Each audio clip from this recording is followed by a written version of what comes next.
Hello and welcome to a video that I've actually put quite a lot of effort into. What if Goku was in Multiversus? Basically we are gonna be looking at what his moveset could be. And since I figured it would just fit better, I went with Kid Goku instead of the adult one.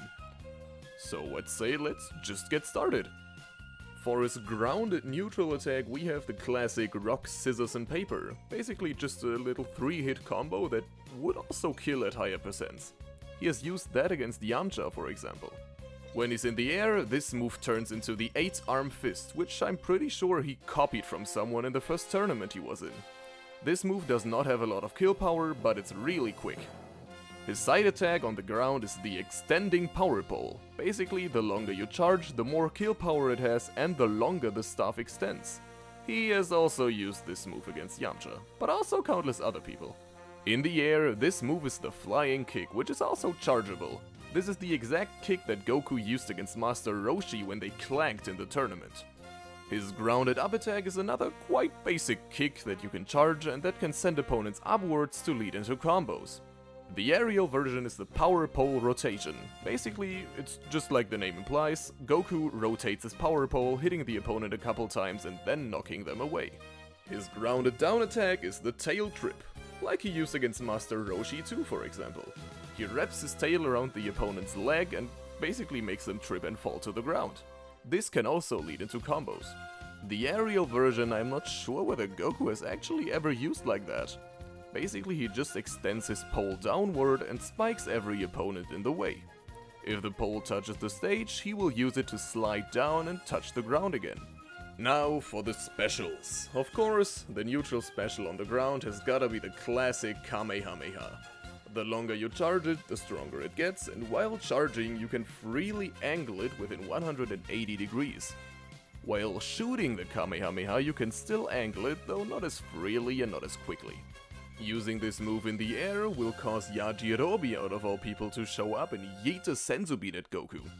You can eat it at any given point, though eating it leaves you wide open, and if you're hit while trying to eat it, anyone can pick up the senzu bean.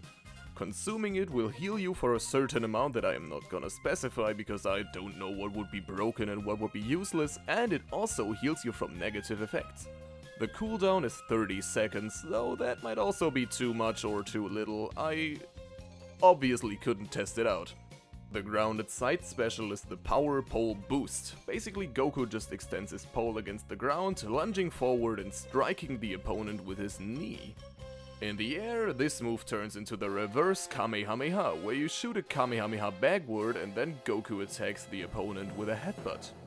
The up special on the ground is Penetrate, and yes, it is the legendary move that Goku used to kill Piccolo. He fires a one-handed Kamehameha against the ground and uses the force of the move to strike upward and basically decimate the opponent with a punch.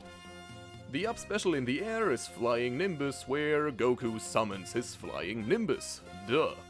You can fly freely for a certain amount of time that I am not gonna specify because balancing, and the cooldown also probably needs some tweaking, but I feel like this wouldn't be OP because in Multiversus anyone can recover from anywhere. Also, if you use any attack while riding the Nimbus, it will instantly disappear and the cooldown starts. And the grounded and aerial down special are both pretty much different versions of the same move, where Goku creates an after image that will attack the opponent and shortly after he himself will attack. If you press the button twice, however, Goku and the after image change positions, so you can play a bit of mind games. His passive ability would be the tail propeller. If you hold down the jump button after jumping, or just hold up the control stick, pretty much how you would fast fall but in reverse, Goku uses his tail as a propeller, causing him to fall slower. And last but not least, I'm gonna be presenting some ideas that don't directly affect the gameplay or the moveset. There we have two alternate skins for Goku. The first one is just his OG outfit that he was wearing in episode 1 and chapter 1, and the second one is Gohan's outfit during the Saiyan saga. I wouldn't reskin them, but rather just have Goku wear Gohan's clothes, as that would just make more sense.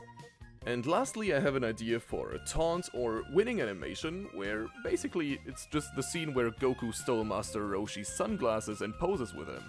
If this is a taunt, however, he could keep the sunglasses on while fighting, similar to how Shaggy keeps not having a shirt on after ripping it. And with that, we are actually wrapping it up. Thank you all for watching, and I would love to see some feedback in the comments. Maybe you have some cool ideas for Goku's moveset too. I will most likely be doing more videos like these, because I'm already working on a moveset for Jotaro and one for Luffy. So you should totally subscribe to the channel to not miss those videos if you're into Multiversus. I'm gonna be doing more Multiversus content too. And I'm also gonna be streaming the early access to the open beta at 8 PM CET on twitch.tv/FreeGoStream, obviously on the 19th, the first day the early access releases.